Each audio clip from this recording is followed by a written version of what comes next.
Hey everybody, it's Trevor Hammond here at Sierra Pacific Mortgage. Do you know what your mortgage is really costing you?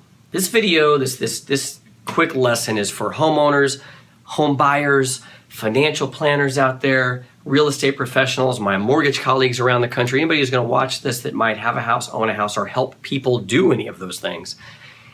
I want you to understand what the true cost of your borrowing is when you take out a mortgage and what you truly save if you decide to send in a little bit of extra money.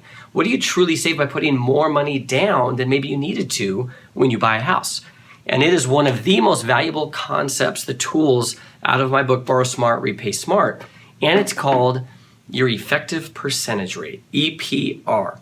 All right, that's what it stands for. So, EPR. Sorry for my handwriting, it's not good. So here's how we work this out, all right?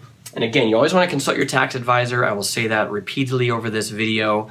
I always knock on wood with my clients. I am not a licensed tax professional. I want to teach you the concept. I just want to teach you how the tax rule works as it relates to your borrowing and repaying decisions around a mortgage.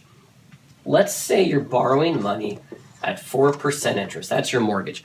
You owe, I don't know, $300,000 on your mortgage and it's at a 4% interest rate, all right? But what's the true cost of that? Assuming I deduct that interest every year on my taxes, again, consult your tax advisor, but for most of us, we deduct that mortgage interest on our taxes.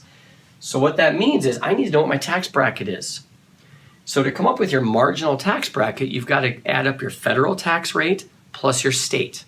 So let's imagine you're in a 25% tax bracket for the federal government, and you're in Oregon here, and it's 9%, let's say. So you add those two together, you are in a 34% marginal tax bracket. So what does that mean? Well, now we can figure out what the true cost of your mortgage is.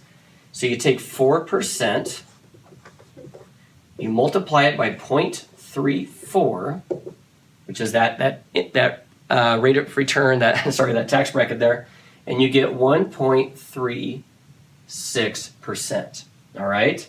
That's your discount from Uncle Sam when you write off your mortgage. So you're like, well, I'm going through the year, I thought I'm paying 4%. Well, you're gonna get 1.36 of that back when you deduct all the interest.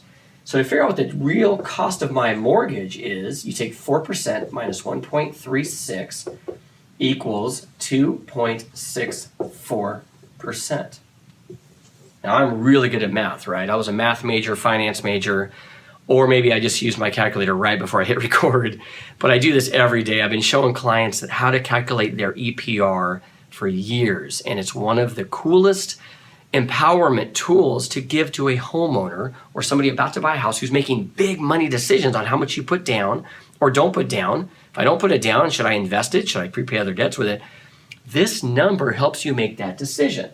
Because what this number really means is that every time I send in an extra $100 a month on my mortgage payment, I'm not saving 4%.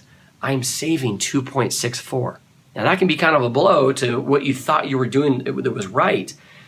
And you're still saving some money potentially here with just this concept. There's other factors that we loop into all this, but you're not saving 4%. So your eye is on the wrong target and nobody's teaching you how to look at the right target.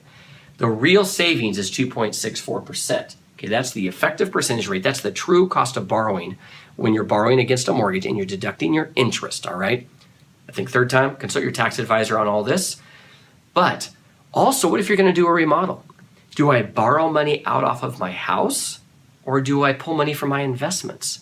Now you've got another tool to go to your financial advisor and say, look, it's going to actually cost me 2.64% if I borrow the money out against my house and use some of the equity in my house to remodel my kitchen, consolidate some debts, whatever. What would it cost me to pull money out of my investments? So if those investments are making you, 6 to 8 to 10% over time, you would rather leave them there, right? Makes common sense, but now you have a number, a metric, so to speak, as I call it, to really make that decision and be confident with that decision. So I hope that helps. Think about how you are borrowing money and repaying money for decades and decades and decades of owning real estate. And if you're focused on that 4% or 5%, wherever the note rate is, not realizing you're reducing your tax benefit over time, over decades of owning real estate, you're not going to get where you want to be someday. And this is one tool that we teach that I know nobody likes to read the books that I just showed you, but one tool we teach you and we have in our software that will help you make better borrowing and repayment decisions over a lifetime of owning real estate that little by little can help boost your net worth, boost up that nest egg, and help you retire when you want and how you want. That's how powerful this EPR can be. So again, hope that's helpful for you. I love teaching it. Hope if you have any questions, you reach out to me. Happy to help. Talk to you soon. Bye-bye.